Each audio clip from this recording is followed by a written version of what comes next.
Halimbawa naman, yung refrigerator nyo is direct cooling.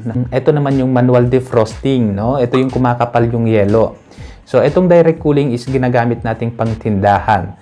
So, ano nga ba yung tamang pag-adjust naman natin ng ating thermostat or yung lamig ng ating refrigerator? So, ang una mong gagawin is isaksak mo muna ito. Pagkasaksak mo, isagad mo sa pinakataas. Ilagay mo sa high, no? Huwag ko munang maglalagay ng kahit anong pwedeng ilagay doon sa ating refrigerator.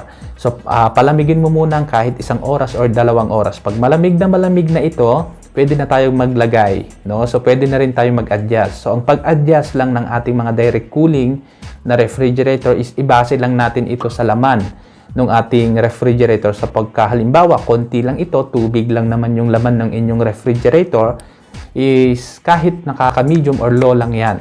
Pero pag halimbawa, pang business mo ito, pang tindahan, no? So, siyempre, mas mataas yung thermostat natin.